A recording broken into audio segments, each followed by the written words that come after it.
Hello, BookTube. I've got some mail for you today on a beautiful Saturday. It's muted. It's not bright, brassy sunlight. I think there's a mess of rain on the way, but there's no rain anywhere about today. There's not even the feel of it in the air, so it was perfect for a nice, long, messy walk. I mean, there's lots and lots of mud and slush.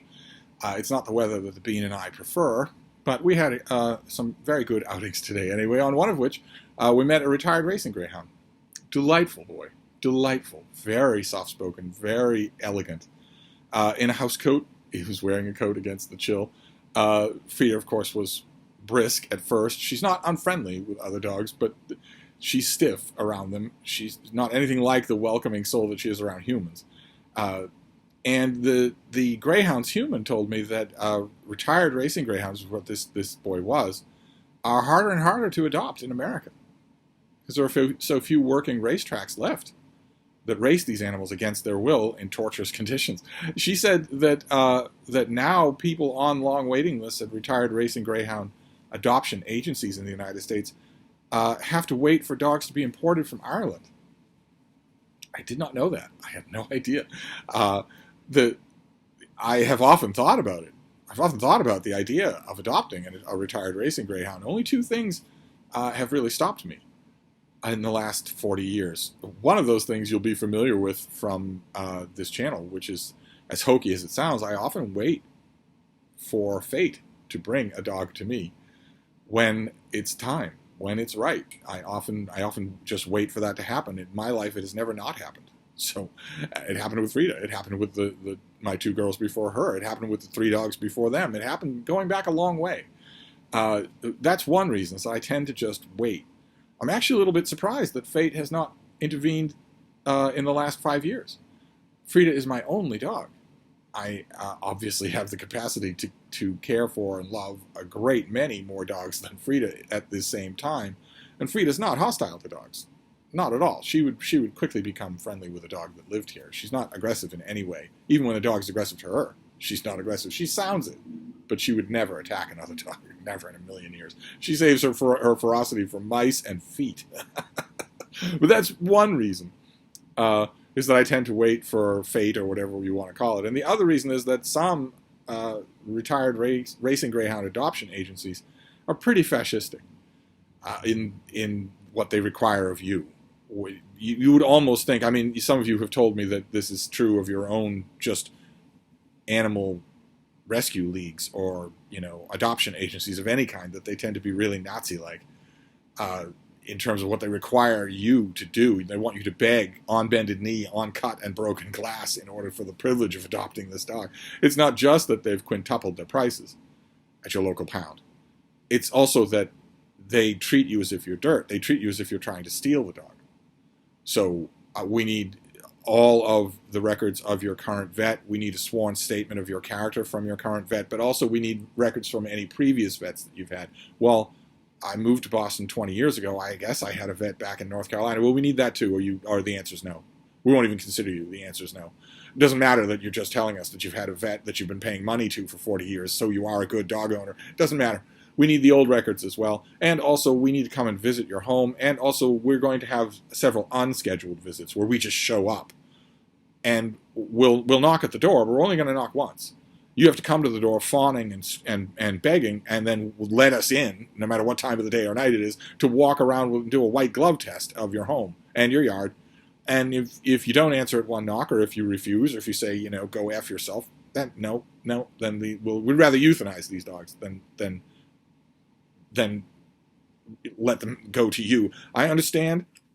I've worked at many dog rescue agencies in my life. I understand the basic rationale behind that thinking, which is that the most heartbreaking thing in the world for the dog, and let alone anybody that's in charge of their care, is to think you found a home for them because you haven't done enough due diligence and the home was wrong. And then they come back. Or even worse, they don't come back. Instead, no one wants to admit the truth, and so the dog is consigned to a life of misery in a place where the dog shouldn't be. I understand that's a horrible thing to avoid, but all the dog adoption agencies that I know of, all the pounds, all the MSPCA shelters, all the ones that I have any knowledge of in 5 or 6 states, going back 10 years now, have drastically overcompensated to avoid that horrible end. Drastically. So that routinely every day they turn away really good owners. They turn away really caring people who just want to adopt a dog rather than go to a breeder. And I've encountered that many times in greyhound adoption agencies. And the combination of those two things, knowing that fate will take care of me and also not wanting to, I don't have to prove my bona fides to anybody, not to anybody, especially to somebody who claims to be in it for the welfare of the dogs. Given the combination of those two things has meant that I have never actually adopted a racing greyhound. Well, I've often wondered what it would be like. And one of my motivations for wanting to do it would be the feeling that, these are refugees from a barbaric institution. So they need a home worse than almost anybody, worse than anybody other than, for instance, tortured pit bulls, who are, I think, the number one kind of animal, the number one kind of dog that is trafficked in MSPCA shelters and animal shelters of all kinds in the United States. My idea about racing greyhounds was surely they need a home more than anybody, more desperately than anybody. But according to the woman that I talked to today, that problem is almost taken care of. If you have to ship a dog 5,000 miles because there are no eligible dog tracks, all the dog tracks have waiting lists for people wanting the dogs as soon as they retire. So it was fun to smooch faces, but it was sort of saying goodbye to a road not taken, because I don't think it'll ever happen now. I've never heard of anyone outside of dog breeding circles, dog showing, the professional dog showing world. I've never heard of anyone having a greyhound that wasn't a retired racing greyhound, someone with a greyhound with a long provenance for show or for homes or whatnot. So I don't imagine that there'll be an opportunity. Not that I'm looking for an opportunity. When the opportunity is right, I feel certain it will happen to me. I'm just amazed that it hasn't. That's all. I mean, there was a time, 20 years ago, when I had a bunch of dogs. I had a pointer, a little baby pointer that my sister had given me because the pointer made her whole family allergic. And she didn't want to bear the thought of bringing it to an animal shelter. So she said, do you still do your thing with dogs? I said, yeah, I'll take the dog. And at the time I had 3 other dogs who were a very odd mismatched pair of beagles, a trio of beagles, and were a handful. One was very old, one was very neurotic, and one was had health problems. And even in the circumstances there, fate arranged another dog, a little basset hound puppy that I literally found running around in traffic. And I keep expecting that to happen nowadays, but no. But anyway, it was great to see, and I was very gratified that after an initial stiffness, Frida sort of did behave herself, at least to the limited Ted Bundy extent that she ever does behave herself around dogs. The owners get a little bit wary because she has a very stiff body language just in general, and owners, think, and I'm not criticizing them at all. They think this is one of those high-strung little dogs that can seem placid and then explode into a bite, explode into violence. And I always want to tell them, I know that's what it looks like, but there is no way in the world that she would ever bite another dog. Not in a million years. My dogs are, she would never do that in a million years. But I never actually do say it, because that's what the owners of those wound up little time bombs actually do say. And they're always wrong. So why would some other dog walker believe me? But it was fun. Anyway, it was fun anyway. And I came back to mail. So we have 2 periodicals. We have The Nation, all about current affairs type stuff. The one item that stuck out this time around, they have a regular columnist, Ely Mistal. You might have seen him on some cable news shows. He's a frequent talking head guest on cable news shows. He's a black man with a huge white afro, so he's unmistakable if you see him. He's extremely eloquent. Extremely sharp thinker, a take no prisoners kind of thinker, and he has a column in The Nation. And in this issue, he has a whole article, that's the top billing there, on black-owned land in the United States 100 years ago or more that was seized from its owners by eminent domain to make such spaces as a chunk of Central Park.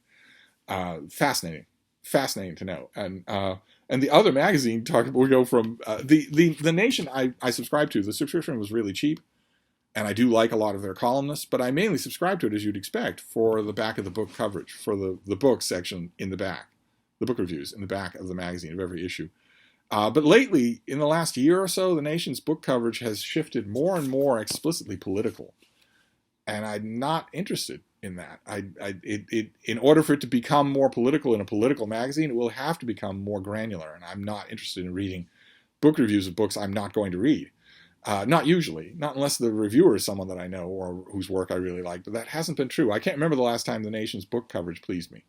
And then we move from there to a magazine that has no book coverage, and no one misses it. This is Coastal Living, which has the cover articles on the best beach towns in the United States. Shall we run through them, see if maybe one of them is yours? Let's see the best beach towns. Lahaina in Hawaii, Gulf Shores in Alabama, Grand Marais in Minnesota, Key West in Florida, Cape May in New Jersey with the grand old houses there, Swampscott, Massachusetts, yeah, for a wicked good time. And then Anacortes in Washington, overlooking a vast valley there with a dog who does not have a leash on. Wilmington, North Carolina, Melbourne, Florida, Folly Beach, South Carolina. Oh, Encinitas, California. Very good choice. Look at that. Very good choice. Biddeford, Maine. Again, I'm not 100% sure. Oh, that's it. That's the list. And then in the back of this thing, that shows you have some spreads, some architectural spreads, much like an Architectural Digest. And just like an Architectural Digest, I looked at some of the spreads and thought how utterly arid and unappealing they look. Look at that. Yes, it's a pretty view, but look at that. Look at that. It's spiky cactuses. It's totally arid, and look at the architecture. Is that inviting? No. It's hideously spiderish. It looks like drug cartel furniture. You have a great view, but who would use it? No one would use it. And there was a kind of exception to that here in Country Living here with fairly nice spreads that were only a little bit cleaned up. Something like that. But the whole theme of this final article is green, where you just paint everything in this puke green color. It's just, once I realized that was the theme, I mean, look at that. Would you want a kitchen like that? You'd lose your appetite immediately. It's just hideous that this whole thing is painted in puke green. But there was, in the background, a nice pool. Look at that. That is nice. And that's why I go through these kinds of square bound things. Their subscriptions are always dirt cheap, and I always get to see all sorts of neat ideas. It's not engaging me in the way that the Nation is. But then we'll move on to the mail. After 12 minutes, we'll move on to the actual mail in a mail haul. Of course, I would love to hear from any of you who have retired racing greyhounds. That would be wonderful. Right, so what is this first one? Oh, very good. Okay. All right, let's deal with the paperwork here. Get rid of you. We've already seen this. This is a March release, I believe. Yes, March 15th. Is that next Tuesday? No, that's the Tuesday after next. And this is by Susan Straight, and it's called Mecca. And since this was what I assumed in the advance copy, oops, sorry, I'm blocking the beam. What I assumed in the advance copy is that this was a cutting error on the cover composition. It looks like a cutting error. It looks like somebody just sized it wrong, right? Because the bottom of her name and the top of the title is cut off. But it isn't fixed in the hardcover, so I have to assume this is somebody's idea of a nice, attractive look for this thing. Okay. Through 8 published books, Susan Straight has drawn widespread acclaim as not only a singularly gifted storyteller, but one of California's most inventive chroniclers. But even among her celebrated body of work, Mecca is a landmark. Hailed by Michael Connelly as Straight's masterpiece, it is her most ambitious achievement to date, a multi-generational and multi-vocal epic that reckons with both her state's beleaguered present, threatened by wildfires, COVID-19, police violence, and systemic inequality, and its fraught history. The people who are leaving California in droves would add something to that list of state woes. They would say that all of those things are being mishandled by the government. But this is set geographically near, but in a different universe from, Southern California's glittering locales, and it chronicles the region's most overlooked workers and strivers, canyons, and highways. At the center is Johnny Frias, a California motorcycle cop who 20 years ago committed and covered up a murder to stop a man from assaulting Bunny, a mysterious young woman who fled from the scene, leaving Johnny without a witness. In this book, this moment of action 20 years ago sparks a slow-burning chain of connections that unites a vibrant cast of characters in ways they never saw coming.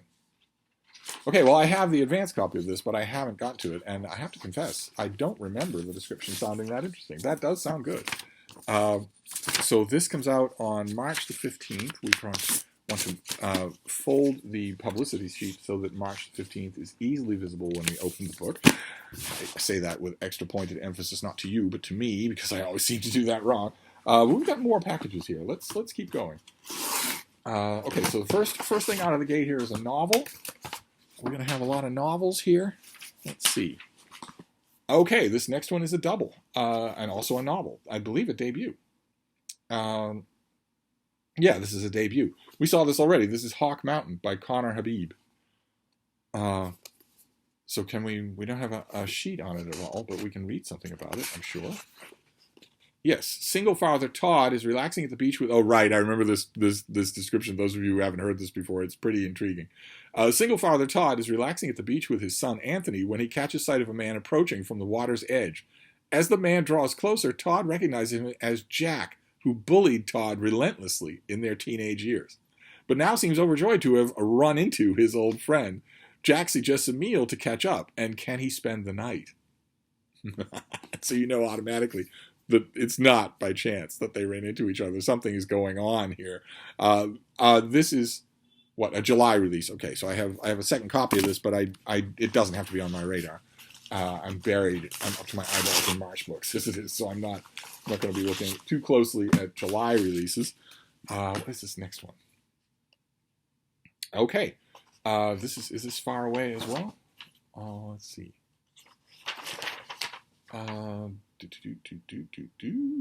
This is Brandeis University Press, May. This is late May. This comes out. It's by Lynn Greenkey, and it's called When Freedom Speaks: The Boundaries and Boundlessness of Our First Amendment Right. During the Trump era, it became increasingly obvious that there are many citizens of the United States that don't quite understand the First Amendment of the Constitution. From Twitter bans to the January 6th insurrection, First Amendment questions became daily conversations and constant points of contention in the media and everyday life. How do we have these discussions amicably? The starting point needs to be an education on the founding point. What exactly is the speech that is protected by the First Amendment? This question and others regarding our right to speak freely are answered in this book. Using real-world examples from David O'Brien's burning his draft card during Vietnam to Larry Flint's Hustler magazine versus Jerry Falwell to the Birmingham campaign, which was conceived and created by Reverend Fred Shuttlesworth and Dr. Reverend Martin Luther King, Greenkey sheds light on what forms of speech are protected by the First Amendment and which are not. Which can the First Amendment be used as a defense for words or actions? How have Supreme Court justices used their decision power to shape case law that in turn impacts how future words and actions are judged? This is an advanced copy, so it won't have an index. No, it doesn't have an index. Really want to know how a particular Chief Justice is cited in here. Free speech cases before the Supreme Court, free speech opinions of the Supreme Court are fascinating reading. The author, an attorney admitted to the New York State Bar, started teaching an undergraduate course about the First Amendment at Syracuse University 10 years ago. Her educational background gave her a unique perspective upon which to build this course about the protections provided and not provided to Americans by the First Amendment. Teaching the First Amendment in a department that values rhetorical approach gave Greenkey the opportunity to introduce these concepts as moral narratives that define the boundaries of our constitutionally protected right. Okay, fantastic. So this comes out in late May. That's probably close enough for me to read. I wonder how many of you think that a Twitter ban is an infringement on your First Amendment right to free speech. I wonder how many of you think that, and what you would say is your reason if you do. Great, fantastic. All right. I'm always up for an examination like this, especially from somebody from an author. It sounds like she knows exactly what she's talking about. It sounds like she's, in other words, so to speak, field tested these kinds of discussions on class after class after class of smart students. That's a great way to hone a book. All right, then we'll do this last one, and then we'll be done. for today. We'll be done with the mail for today. So what do we got here? It's not a hardcover. From the good folks at Basic Books. I love them. They are great. What have we got here? I can block the bean, yes, because she's looking out at her kingdom. This comes out in... oh, my God. Oh, my God. Okay. This comes out in late August, so I don't have to think about it for a while, and thank God for that. You people at Basic Books, what are you thinking? This is by G. Arnell Williams, and it is called Algebra the Beautiful. An ode to math's least loved subject. Oh my God. Talk about an uphill battle to convince Steve to get on board. Can you do it? G. Arnell Williams, can you do it? I don't know. Let's see. Let's see what we have here. You're likely to have a visceral reaction to the subject at hand. Well, yes. Yes, I am likely to have that. Either you love math or you hate math. Was it an ongoing challenge for you in school?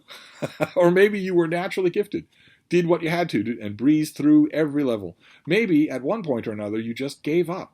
To no one's exclusion, math is, quote, common sense by other means, and algebra its communicable expression of what we experience daily. From GPAs, payrolls, and revenue streams to buying tickets for the museum, inventing new games, and answering questions based on our observations, algebra is conceptual, aesthetic, humanistic, and many other brilliant qualities. We're going to need to have the bean to look at to get through this one, because the pub sheet goes on. Algebra the Beautiful. Okay. All right. That is what the author shows us. Well, the author claims that. I don't think you should claim the author shows us that. Taking the opportunity to reorient negative thinking about algebra into fresh discovery and appreciation of its many applications. By demonstrating algebra's inherent relational power, he reconnects it not only with patterns and equations, but to our own cognitive processing and the ways we understand other forms of communication, such as verbal language and music. But algebra has many detractors. Yes, it does. And unlike arithmetic, algebra's place in school curricula is often questioned and heavily debated. Perhaps it is not the subject, but the way it's taught and the structures we have to place in place to support its teaching. This book offers a way for students, teachers, and readers to re-engage with the subject with a new perspective and to find their way of reinvigorating the mathematical spirit within each of us. I'm pretty sure that I don't have a mathematical spirit within me, and if I did, I might pay above and beyond my deductible to have it removed. Who is this Don Quixote? Who is this person tilting at the windmill of everyone's instinctive and completely justified hatred of algebra? Who is this person? A professor of mathematics at San Juan College in New Mexico. He's the author of How Math Works and the recipient of numerous teaching awards. He holds degrees in physics at California State University at Long Beach and mathematics from Yale. He lives in northwestern New Mexico. Okay. All right. Okay. Well, this is coming out in late August. I think it goes beyond saying that you should pre-order it. But another thing that I'm wondering now is if G. Arnell Williams will dare to come on this channel and talk with me about algebra. Will he dare to do that? Will he try to convert me in real time? I first have to read his book. But I'm wondering if he'd be willing to do that. I bet the rest of you would find that pretty funny. A champion of algebra. Well, as I've often said, I love my job. So even when it's frightful. So there you have it. What a wild mail haul. So we have Algebra the Beautiful. That is the title of this thing. Can you believe it? And then When Freedom Speaks, a study from an experienced teacher on the subject about the limits of the First Amendment, what it covers and what it doesn't. Then we have a double of Hawk Mountain debut about a man who just happens to run into his old tormentor. And finally, Mecca by Susan Straight. One critic that we read here in the pub sheet says this is her masterpiece about California. So we shall see. And then we had The Nation and Coastal Living. So not a bad mail haul. A fun time was had by all, although algebra, I don't think so. We shall see. I have a long way to think about it. Although I usually make a rule for myself that, that if a book is far down the line, I won't even touch it. because I've got things that are much closer to me that are in much greater number. But I may read the introduction to this thing tonight. I may do that. Just I haven't done an algebraic equation in probably 50 years. We'll see. I might do that. But anyway, I will wrap this up for now. But I'll be back. Thank you, BookTube.